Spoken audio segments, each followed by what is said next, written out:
मध्य प्रदेश में 17 नवंबर को विधानसभा चुनाव के लिए वोटिंग होनी है। जैसे जैसे वोटिंग की तारीखें करीब आ रही हैं वैसे ही चुनावी सरगर्मियां तेज होती जा रही हैं। इसी क्रम में बीजेपी ने आज 92 कैंडिडेट्स की 5वीं लिस्ट भी जारी कर दी है। बीजेपी ने कुल 230 में से 228 सीटों पर अपने कैंडिडेट उतार दिए हैं। 5वीं लिस्ट में 3 मंत्री और 29 विधायकों के टिकट पर कैंची चल गई है। इसमें बीजेपी के वरिष्ठ नेता कैलाश विजयवर्गीय के बेटे और इंदौर 3 से वर्तमान विधायक आकाश विजयवर्गीय का नाम भी शामिल है।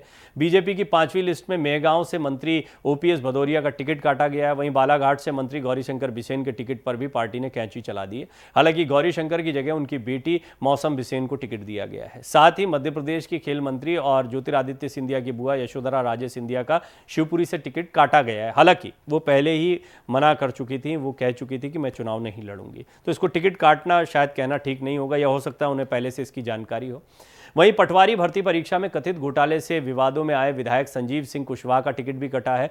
वहीं बसपा से बीजेपी ज्वाइन करने वाले विधायक संजीव सिंह कुशवाहा की जगह बीजेपी ने पूर्व विधायक नरेंद्र सिंह कुशवाहा को टिकट दिया है। संजीव सिंह कुशवाहा के ग्वालियर स्थित कॉलेज में से टॉपर निकलने के बाद पटवारी भर्ती परीक्षा विवादों में आ गई थी, जिसके बाद नतीजों पर रोक लगा दी गई थी। इस लिस्ट में 12 महिला उम्मीदवारों के नाम शामिल हैं। इनमें ग्वालियर पूर्व से राज्य की पूर्व मंत्री माया सिंह और बुरहानपुर विधानसभा सीट से अर्चना चिटनिस शामिल हैं, जबकि निवर्तमान मंत्री उषा ठाकुर को महू सीट से फिर से उम्मीदवार बनाया गया। इस लिस्ट में प्रमुख उम्मीदवारों में पूर्व मंत्री जयंत मलैया, एमपी के पूर्व मुख्यमंत्री सुंदरलाल पटवा के भतीजे सुरेंद्र पटवा, केंद्रीय मंत्री ज्योतिरादित्य सिंधिया के वफादार महेंद्र सिंह सिसोदिया शामिल हैं। जयंत मलैया 2018 के चुनाव में कांग्रेस उम्मीदवार राहुल सिंह लोधी से हार गए थे।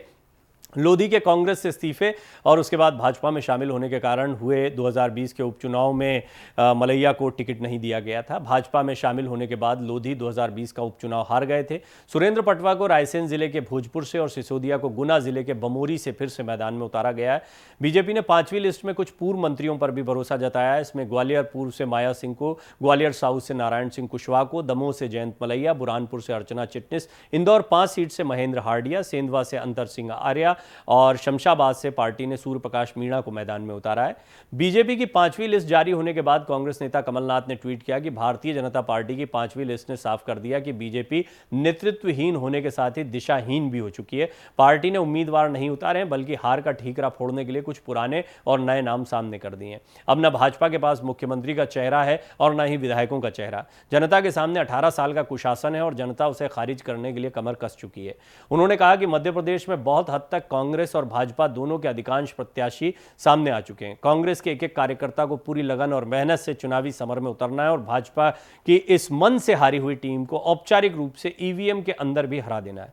इससे पहले बीजेपी ने चौथी लिस्ट जारी की थी। इसमें मुख्यमंत्री शिवराज सिंह चौहान को बुधनी विधानसभा से ही टिकट दिया गया। 57 नामों वाली सूची में गृह मंत्री नरोत्तम मिश्रा को दतिया और पीडब्ल्यूडी मंत्री गोपाल भार्गव को रहली सीट से कैंडिडेट बनाया गया।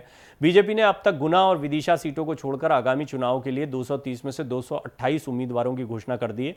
मध्य प्रदेश में सभी सीटों के लिए 17 नवंबर को वोटिंग होगी। वोटों की गिनती 3 दिसंबर को होगी।